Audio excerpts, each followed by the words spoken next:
महाराज जी, साधु जीवन अपनाने के बाद संसारिक चीजों के प्रति भेद बुद्धि होते हुए भी कि ये अनित्य है, ईश्वर ही सत्य है, मन कभी कभी इन अनित्य चीजों में थोड़ी देर के लिए आकर्षित हो जाता है। तो इससे निरंतर बचे रहने का उपाय महाराज जी? विवेक। जहां हमारा आकर्षण हो रहा है, हमारे अंदर विवेक होगा तो हमें बचा लेगा। तुरंत निर्णय हुआ ये नाशवान पदार्थ है, इसकी सत्ता नहीं है। नासतो विद्यते भाव, ना भाव विद्यते शता। हमारा लक्ष्य परमात्मा है। दो साधक के सामने रहते हैं, एक है भगवान, भगवान का मार्ग, एक है संसार और संसार का मार्ग।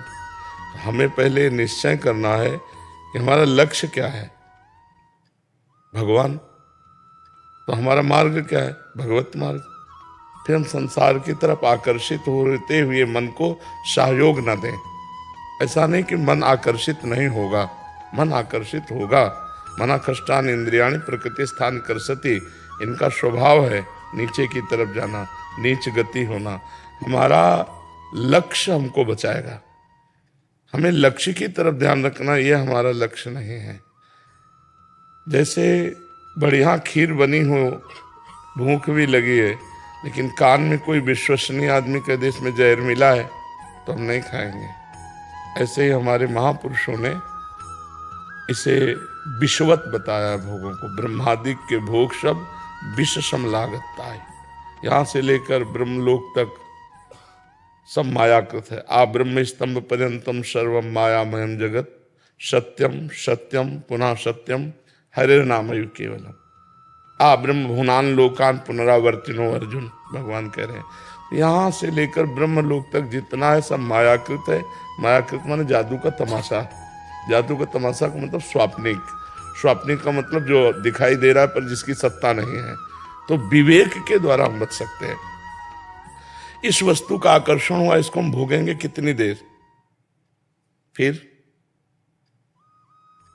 अंदर तुरंत ज्ञान चालू हो गया, इसको कितने क्षण भोगेंगे, फिर भोगने के बाद फिर निराशा।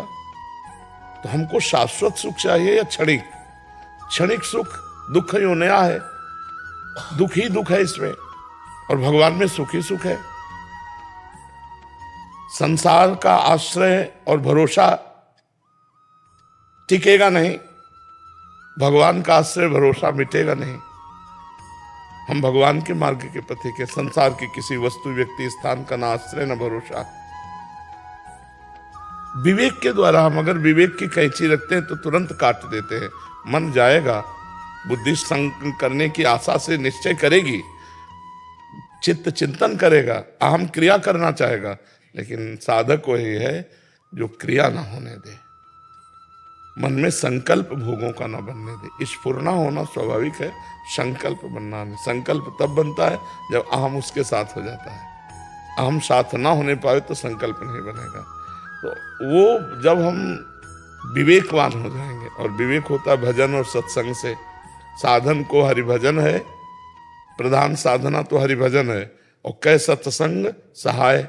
सत्संग से विवेक का प्रादुर्भाव होता है, विवेक में निखार आता है। बुद्धि तो सबके, पर विवेक नहीं है। विवेक हो जाए तो बात बन जाए। खोए विवेक मोह भ्रम भागा, तब सब विषय